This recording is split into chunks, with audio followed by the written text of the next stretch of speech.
Hey guys, so today I'm going to talk all about the low back. Working in medicine, I work as a nurse, lifting patients, sliding patients, out on the field, paramedics, lifting, stretchers, bending down, awkward positions, firefighters, super heavy equipment, dispatchers even potentially lengthened sitting times. While it's not necessarily related to the heavier aspect, just as much tons of moving as sitting still can cause tons of back problems. I myself have been an athlete my entire life. I have 6 screws, 2 plates in my lower spine. I have an L4, L5, S1 fusion laminectomy. I had that when I was about 22. I didn't start yoga until I was about 28. And just the flexibility and really becoming aware of how we do so many different movements, the best way to structure our body for these movements, really fine little adjustments, make a huge difference. So I don't get really super technical about a ton of the terminology. Maybe you're in the medical profession, maybe you're not.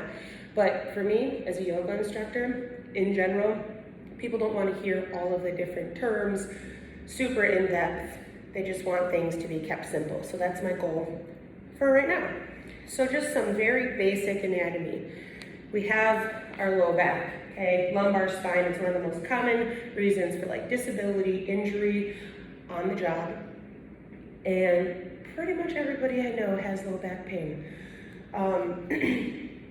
We have a lot of work that needs to be done with the pelvis.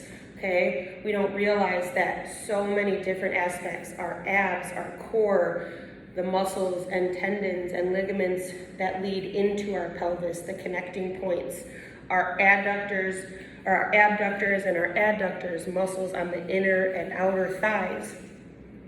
Okay, coming into our quadriceps on the front, our hamstrings on the back.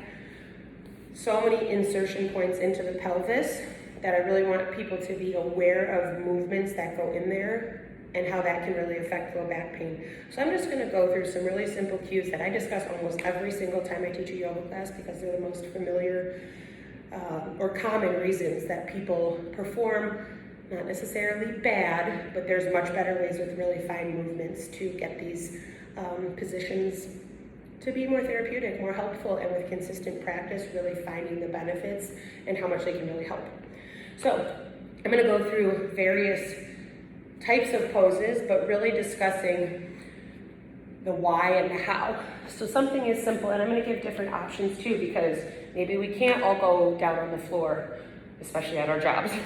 But I'm going to just work through some on the floor, hands and knees, some standing, the use of a chair, to give some different options. And for example, as somebody who's worked as a nurse, as a paramedic, little tips and tricks that I learned, even if some days I fail miserably at executing them, just to give you the options to know that they're there. So in yoga, a basic cat-cow is going to be something on hands and knees, having your wrists right underneath your shoulders, your hips over your knees, thinking of a tabletop, okay? And I like to have fun in my yoga practice. One thing that I talk about very regularly is the yoga twerk. Not an official term, nor will we be twerking. But a big point, as I discussed earlier, is getting really used to what your pelvis is doing. So we have a nice flat back. When we come into a little bit of the twerk, just really dropping the belly, lifting the tailbone, sticking the butt kind of up in the air, opening up the chest and the belly, getting a nice extension in the spine. And then as we press into the cat pose, pressing the hands into the ground, really arching the spine up, feeling the stretch there, incorporating movements, and really noticing it's not just my hips that are staying here and just my upper back, it's tilting the pelvis, sticking up the tailbone, and tucking the pelvis, really tucking the tailbone underneath.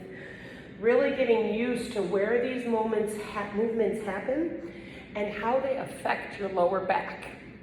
And so sometimes even right when I get out of bed, this is some of the first things that I can do just to get some of that mobility, engaging the core muscles and just finding some of that stagnant energy that's in there and just feeling good about starting my day. If you don't want to go down onto hands and knees, this is also something you can do seated. by just sitting, and again, however you want to sit, feet on the floor, cross-legged, whatever, straight out, anything that feels good for you. I prefer sitting cross-legged. It just gives you the option using your knees or your ankles as a point to grab onto. And again, arching the spine forward, sticking that tailbone out, opening up the chest, giving a gentle pull on the knees. And as you exhale, gently rounding into the spine, tucking the belly underneath. Again, inhaling as we're expanding and exhaling. Notice even just there, my hip pop, that happens all the time. But again, just opening up and changing some of these articulations, the way your joints are going. That was my hip. I'm working on my spine and my pelvis. Other things are going to start to loosen up. Okay, we'll gently work our way back to hands and knees. And again, these ones you can stay. I'm just doing a few movements in each one to kind of give you some exposure. Feel free to try them all if one really feels good. Again, opening up, pressing into the floor. These are called cat-cows with the spine. And as we do a gentle warm-up into this, again, you could just stay here and do this as long as you want. If you have any wrist issues, you can come to fists on the floor rather than bending in the wrist is an easy option. Here, one of the big things, coming into a gentle stretch, working on the hamstrings. So many people have tight hamstrings. It affects the low back a ton, and it's simply something that can be changed so easily. So even after my spinal surgery, I had my spine fused, as I mentioned. I couldn't even sit up at 90 degrees. My hamstrings on the back of my legs were so tight. So even this was a struggle. One big thing, especially, I don't know if y'all remember, in school, they used to have us do the sit and reach, and all that was just an excuse for us to launch forward, okay? You can see even just right now here, I'm arching my low back. This is not therapeutic. This is not working on our hamstrings. This is how we blow out our lumbar spine. So sometimes you gotta kind of scoot your booty out from underneath you, sitting up nice and tall. You do not want to be in a pose that I affectionately call slouchasana. Again, not a real term. But when we slouch, poor posture, it doesn't do us any favors. We weaken our core. We're not stretching our hamstrings. Our shoulders get tight. We end up with neck pain and so on and so forth. So even just practicing sitting, yes, that's right. Sitting up nice and tall, pulling the belly button in towards your spine. Again, engaging the core is going to protect our low back a ton. Shoulders open. If you need to and you're not that flexible, lean back. I'm still keeping my spine long, my chest open. Notice too, if you flex or point your toes, you're going to feel a different engagement in the entire back of your legs. I know I started this out talking about the low back, but so much of this is going to be have a direct impact on the low back, getting those hamstrings nice and flexible. Again, it doesn't matter if you can touch your toes, if you want to reach underneath, opening the chest, grabbing onto something. You can use a strap if you don't have a yoga strap. You can use a t-shirt, a towel, wrapping it around your feet, keeping your back nice and straight. Shoulders lifted, chest open, and over time, really breathing into the stretch, feeling the hamstring stretch. Working this exact same thing into a standing posture. So often, we go to pick stuff up off the floor, a patient, a box, a stretcher, anything on our daily basis. And again, we bend here, okay? This right here, all of the torque is being put on the lumbar spine here. We're not engaging our core. We're not using the strength of our legs. Okay, so here comes that yoga twerk again. So instead of the next time you go to pick something up, and this is a forward fold you're trying to do, Maybe come out of it and notice tilting your tailbone. Notice how that low back flattens out. We have a hip crease here for a reason. That is where we are supposed to fold from, not from our low back. This causes tons of pain. If your hamstrings feel tight, bend the knees. When in doubt, stick it out. That's right, I mean your booty. Stick that tailbone out, engage your belly button. And even I'm pretty flexible. My hamstrings are really, really getting stretched here. If I go to fold like this, take my hamstrings out of it, I feel all of the pressure here in my low back. So again, if you try it, again, I could touch the floor like this, great. But instead, come out of it, even if it's all the way up here. Stick that tailbone out, flatten the low back, lengthen the neck, open the shoulders, and then you feel the stretch a ton. Opening up, arms overhead, finding nice length. This is just a simple forward fold, opening the chest. You don't have to do kind of that swan dive thing, but you can because it really encourages an open chest, a lengthened spine, a nice flat back.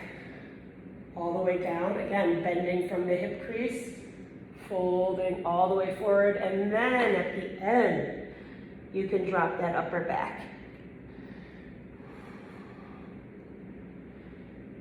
Do not feel pressure to touch the floor. That comes over time.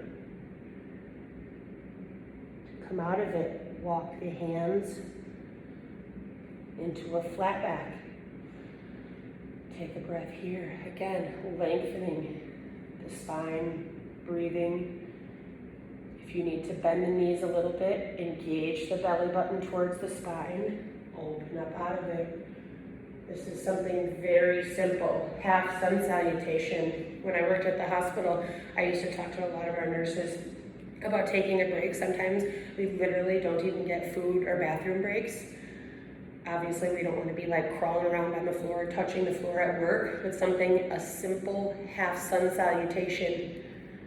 Standing at work gives you a few seconds just to regain your breath, get out of your chair, stretch out, breathe a little bit of energy. Feels great on the low back, but even more so on the mind. From a standing position, mountain pose, nice and open. Inhale, arms up. Exhale with that flat back, sticking that tailbone out. When you get to the point, again, if you need to bend your knees here, that's okay.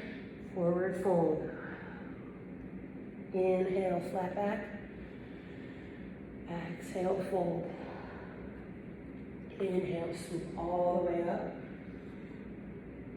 Hands towards heart center. That's a half sun salutation. We'll do one more of those. Inhale, up. Exhale, swan dive, forward fold. Inhale, flat back. Exhale, forward fold. Again, bend those knees if you need to. Flatten that low back, engage the belly, sweep all the way up. Hands towards heart center. You can see that took, 20 seconds. If we have those little tiny breaks, then we can go back to answering phone calls, taking calls, starting IVs. You guys get it. We need those tiny little breaks throughout our shift, because once we feel good mentally, physically, we're going to be there to take care of our patients or the people who need our help. From here, again, flexibility, I hear all the time, I'm too inflexible to do yoga. I wasn't flexible until I started yoga either, even after playing basketball my entire life. So another awesome option, the same stuff that we just discussed. So again, dispatcher, spending a lot of time answering calls on the keyboard, delegating. You don't have time to leave your station, or whatever you guys call it. Sitting in a chair, again, make sure you have your chair ergonomically set up so you're sitting even comfortably. We don't want to be slouched in our chair the entire time, hovered over our keyboards or our phones or our desks or whatever we're working on. So just like I did on the floor, think about sitting up nice and tall, scooting all the way to the back of your chair. That half sun salutation can be simply done from a seated position. Inhaling, arms up. Even just a gentle fold. Flatten that back. Fold. Swoop all the way up. If people start asking what you're doing, just tell them you're taking that mental break. Self-care. It's a huge deal. Sitting in the chair at work too. Again, I don't want us putting our feet up on our desks at work or wherever we're at. But leaning towards the end of the chair a little bit, or sitting towards the end of the chair, sorry. Just simply extending one leg, working into that hamstring stretch. Again, I don't want us to be hunched over, but simply lengthening the spine, sticking that tailbone out, not slouching, but really having that nice flat back. Notice my foot is flexed, toes pointed up towards the ceiling, not towards the ground. Flex that foot, and again, even here, I'm pretty flexible. I can feel this. Have my other leg bent for support, and just open up that chest. A gentle forward fold from that hip crease. Again, not here, that's in my low back. Opening up, really feeling a good, gentle stretch in that hamstring. You can hold it 5 seconds, 10 seconds. You can do this while you're still sitting. Obviously, our minds need to be really focused on our tasks at hand a lot, but there's really simple ways to incorporate this while doing other stuff so that we're still feeling good, feeling engaged. And I'm a little bit warm doing this. By doing these stretches, you can really generate quite a bit of body heat. You don't have to be doing something super intense, fast, high heart rate, but I'm feeling a little bit warm, so I'm gonna switch sides. Always want my body to feel nice and even. Leg bent, foot flat on the floor. Again, not slouched. I open up my chest, stick that tailbone out rather than tucking my pelvis. Foot flexed in my right foot. Again, I don't care if I touch my toe because the energy, hands could be on a desk, holding onto the chair, leaning from that hip crease. Feeling a huge stretch in my hamstrings right now. Hold it for a few seconds as long as you like. As long as your chair feels stable, you could do both. Again, gentle forward fold. Notice how what I just did is the same thing here as it is here, or just sitting on the chair. Okay? If you want to get up for a minute, anything even just to open up, gentle little seats. These don't have to be considered squats, but again, just ways to take a big breath in, open up that spine, the front of your belly. Even people who ride their bikes a ton, runners, the psoas, the muscles of the front of the belly that really connect our upper torso to our lower body, constantly getting scrunched and shortened. Don't underestimate the power of really opening up the front body. We spend a lot of our day here, opening it up. Another really simple option, working on those hamstrings again. If you don't feel comfortable enough, you can always have the support of a chair. Sometimes we use yoga blocks. Sometimes it could be something as simple as my water bottle, so that I don't feel the pressure of having to go all the way to the floor. I personally can, but it's not necessary. Sometimes just that extra little boost can give you. So again, having that as an option. Putting the chair here. And even practicing those little bit of cat-cows. Arching the spine here. Sticking that tailbone out. I feel this a ton in my hamstrings. Tilting the pelvis forward. Tucking the pelvis in. Really noticing what that pelvis is doing. Huge stretch in my hamstrings. Maybe I want to open up my shoulders a little bit. Never ever pushing yourself to the point of pain. If this is where your shoulders happen to stop, Take a few deep breaths there. Again, having a nice long back, not arched a ton here. Bend the knees if you need to. Flatten out that tailbone or that low back by sticking out your tailbone. Again, that yoga twerk. Definitely not an official term, but notice what your body is doing, where your core is being engaged, how it's feeling on different parts of your body. A gentle hamstring stretch here using the back of a chair. Again, I'm not rounding, standing up nice and tall, really sticking that booty out, feeling a gentle stretch on the back of the calves and the hamstrings. Big breaths here. These are all different ways that we can get here.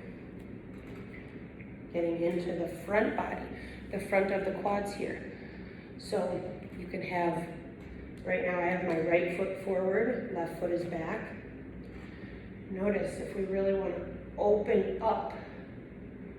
So here I'm really pushing my hips forward, stretching into the hip flexors. This is the front, the fold part of bringing our torso and our quads closer together. This gets shortened over time, so really opening up the lower part of the front body here. You can keep the back leg straight and just really bend into the front knee. Push gently. I'm feeling this all the way down from my belly to my hip flexor to my quad. If you'd like to come off of the back heel instead of having the foot flat, this is more like a high lunge. But again, just simple ways, not worrying about the terminology, bending into that front knee, pressing the hips gently forward.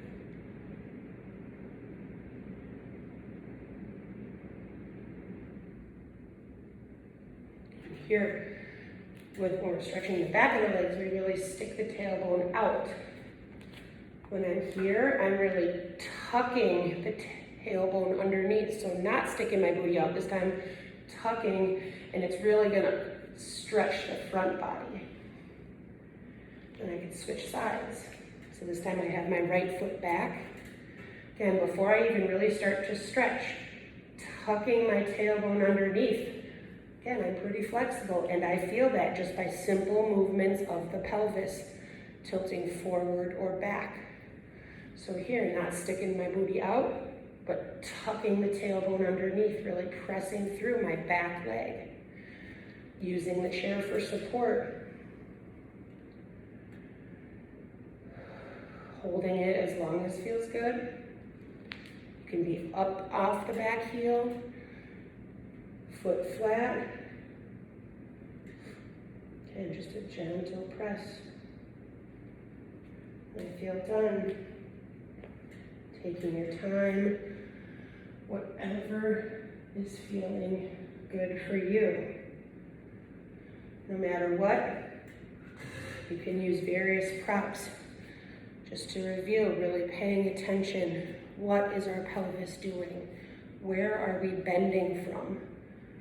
When we go to pick up really heavy stuff, are we going here? We're keeping our back flat and using our legs. Keeping everything close in towards us. Coming back up, not rounding. When we're folding, sticking that tailbone out, really folding from our hip crease rather than our low back. Anything with twisting, really engaging the belly, feeling which way our pelvis is. Is our body stacked? Nothing super far or reaching. Again, that bad posture can happen really quickly. Keeping our back nice and straight, nice and long. Really opening up our front body. Lengthening our back body. Stretching out those hamstrings. Using equipment if we need to assist. Knowing that it takes time to make these things happen. To gain that flexibility. Again, really just taking the time. We'll go through a ton of different poses as things progress, but again, having our low backs and really noticing what our pelvis is doing is so huge, and really how to get the max benefit from the stretch. Any questions, make sure you can comment below. Reach out on the Facebook group. We're more than happy to go into specific things. If you have injuries, this is not meant to diagnose or cure or anything. These are just simple ways where we're trying to encourage you to get into your body, never pushing anything past a point where you feel pops and tweaks and never wanting to feel pain. Make sure you're taking things nice and slow, knowing the difference between that good stretch that might feel a little uncomfortable because you're getting really deep into it, or something that's going to cause you pain and a long-term injury. Trusting the process, one step at a time. There's so many cliches that yoga really operates by because they're tried and true. So when dealing with the low back, really trying to stretch out, it's no different. Namaste.